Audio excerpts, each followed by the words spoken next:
Hello, my name is Fabian Kern and I am one of the foresters here at the Tanana Chief Conference Forestry Program.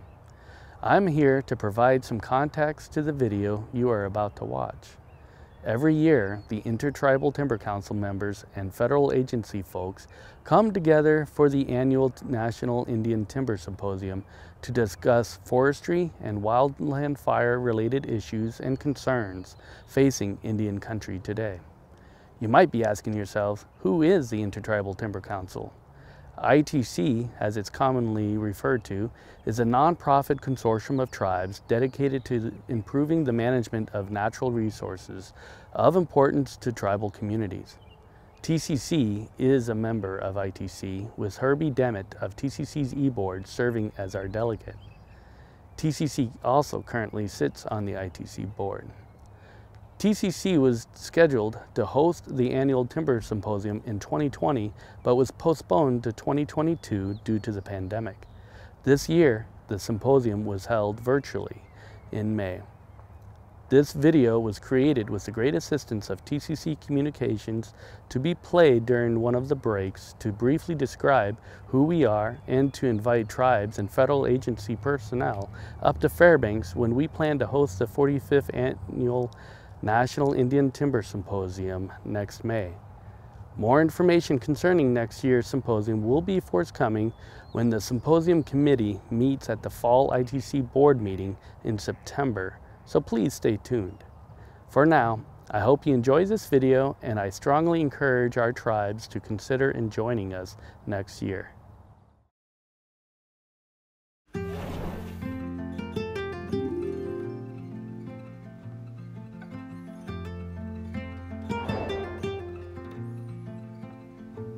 Hello, I'm PJ Simon, Chief Chairman of Tanana Chiefs Conference.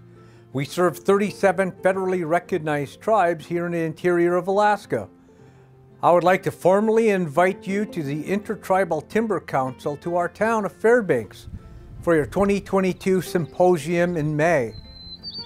Fairbanks has a warm, welcoming Golden Heart that can accommodate such an excellent group such as yours.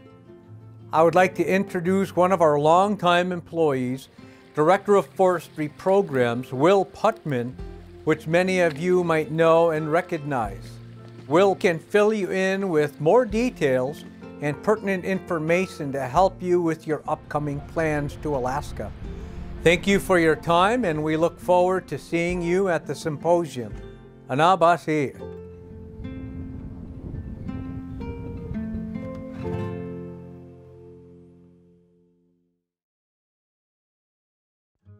Hello, I'm Will Putman. I'm the Forestry Director here at Tanana Chiefs Conference, and we're here to give you a little summary of our program and our region, and hopefully convince everybody to come up to our symposium that we'll be hosting here next year. But I guess one of the first things to get across about Tanana Chiefs Conference is we serve a very large region. It's essentially all of interior Alaska, from the Alaska Range to the Brooks Range, from the Canadian border out to almost the west coast of Alaska. It's 202,000 square miles, about 30% of Alaska. If you were to compare it to some of the other states in the lower 48, it's about 75% the size of Texas. It's 25% larger than California. So we're talking a big piece of ground. As our Chief Chairman mentioned, we serve 37 communities within that region, and we're a tribal community. Those communities and those tribes are our members. You know, we're a tribally based organization. We're based here in Fairbanks, in the middle of interior Alaska, but the communities that we serve are scattered all over the region. Many of them are in remote locations that are accessible only by air or by boat or snow machine, not on the highway system. And that produces a very interesting situation in terms of applying our forestry services out to them, and it also provides a very interesting situation in terms of the identification of those tribes and the lifestyles that they've developed in their locations that they've always lived.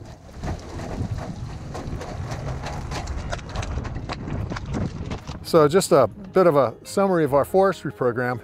There's many things about the situation that we have here in the management of our program that are quite different than forestry programs at tribes elsewhere in the United States. For starters, the tribes that we serve generally don't own or manage much of a land base themselves.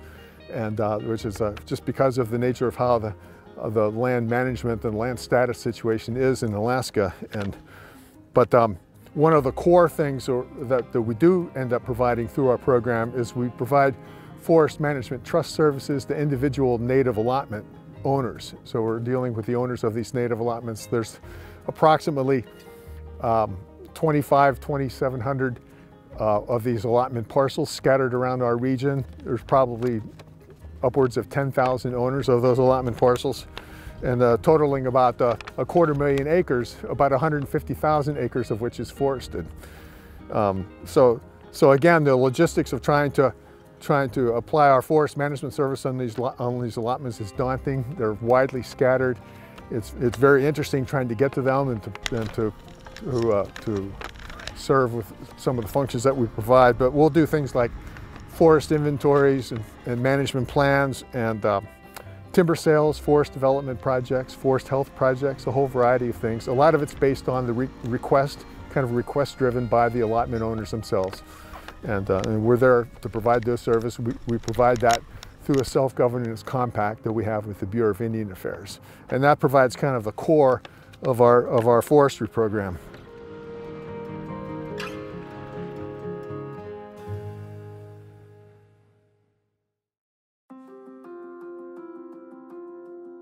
When it comes to native land ownership in Alaska, a huge role is played by the corporations, the profit-oriented corporations that were set up and established by the Alaska Native Claims Settlement Act in 1971.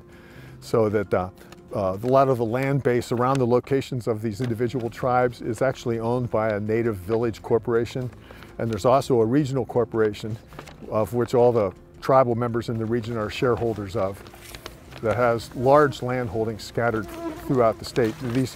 These are not typically eligible for some of the programs that we think of in Indian country in terms of forestry through the BIA because of their focus on the trust management, and these corporations are not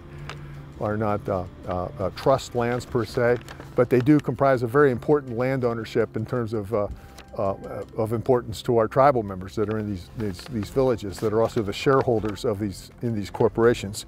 So there's a total of something like 17 million acres that are in our region, in interior Alaska, that are owned and managed by these native corporations. And so they comprise a very important land base for us to consider. And we provide and try to provide technical assistance to those corporations when they request it, when they need it, through whatever means we can. We generally have to find alternative funding sources for doing that through forest stewardship programs, NRCS program sources, and things like that. And we try to provide those technical assistance programs to those corporations whenever we can. In addition to the forestry and forest management-based services that we provide through the program, we also are involved in the wildland fire issues in our region, and starting off with the fuel reduction projects that everybody's familiar with at Indian country elsewhere. We've been working with our tribes and trying to provide for hazardous fuel reduction projects at numerous locations around our region. A lot of these take the form of WUI fuel reduction projects in the immediate vicinity of our tribal communities. And in some cases in recent years, we've gotten into also trying to provide fuel reduction on the individual native allotments. Up to this point, that funding's been almost solely provided by the Bureau of Indian Affairs, but we're going to have to see if we can expand that program in the future in order to try to serve our communities more effectively, and we'll be looking at trying to do that in any way we can. When it comes to suppression services and operations on wildland fires themselves, for about the last 10 years we have hired and maintained a fire crew that's based in Tok, Alaska, about 200 miles from Fairbanks on the road system, and is currently certified as a Type 2 IA crew that we hire full-time through the season for 5 or 6 months, and they're made available for wildland fire operations through a cooperative agreement that we have with the state of Alaska. And it's been a very successful operation, in addition to kind of providing those fire suppression services that we feel that provides a valuable function as a workforce development engine to try to work with our tribal members in order to build their capacity in wildland fire and maybe set off on careers in wildland fire themselves.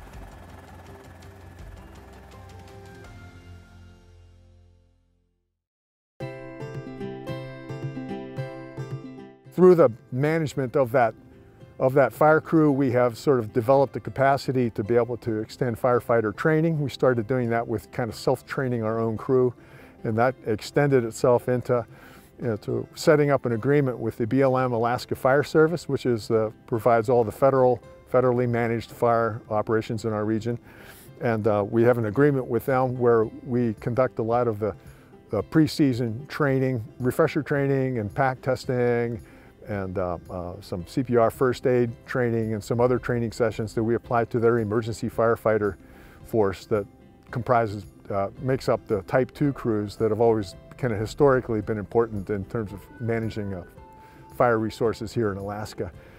That EFF program of those Type 2 crews out in the villages has become quite difficult to maintain in recent years and is producing a lot of change in the wildland fire community and how the whole operation is handled these days.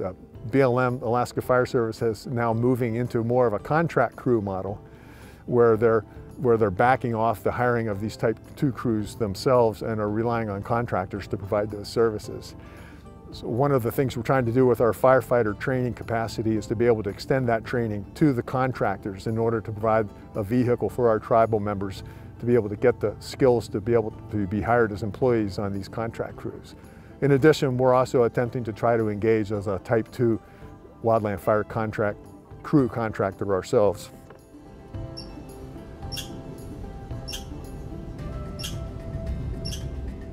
For the staff that we have to administer all this, we have a small but very functional forestry staff. I have 2 foresters working for me and a wildfire management specialist to kind of oversee some of the fire operations, a crew coordinator and training coordinator, crew boss, all the seasonal firefighters, an admin assistant that helps out with all the clerical paperwork associated with the wildland fire side of the program.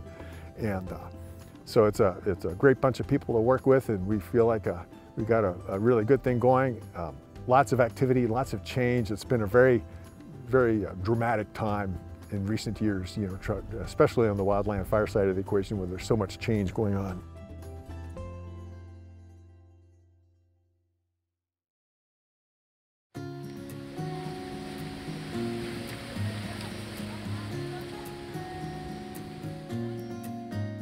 So now's the time for me to take the opportunity to invite everybody to attend our symposium that we'll be hosting next year. We were originally slated to do this last year in 2020 before the pandemic hit last spring and blew the plans out of the water. So now we're moving down the road, and we're going to hope and plan for the preparation, the presentation of the symposium here in Fairbanks next May. I think the dates we'll be setting will be late May, maybe early June. And we're really looking forward to getting everybody here and being able to see everybody in person. I think that's one of the things we really miss. ITC is a great gathering of people in terms of, you know, just meeting up with everybody and seeing where everybody's coming from and what they're doing, and the little cultural differences between the tribes, and be able to see how everybody manages everything in their neck of the woods. It's a very interesting thing, and we're really excited about trying to do that and present that here in interior Alaska. So I'm sure what I'm saying here will generate some questions about what is it they really do there at Tanana Chiefs in Alaska, and I would strongly suggest trying to attend our symposium next year. We'll try to get into it in more detail. We'll try to enable you to gain a better understanding of forestry and fire management in the changing subarctic and the boreal forest that comprises the forest ecosystem that we live in here. And we'll hopefully put together a unique opportunity for 2-day workshops and sessions at one of our villages down the road, and be able to see some of the operations we have going on out there, and maybe hopefully experience some of the culture and practices of our native communities here in interior Alaska. So we thank you, and we really look forward to seeing everybody here next spring.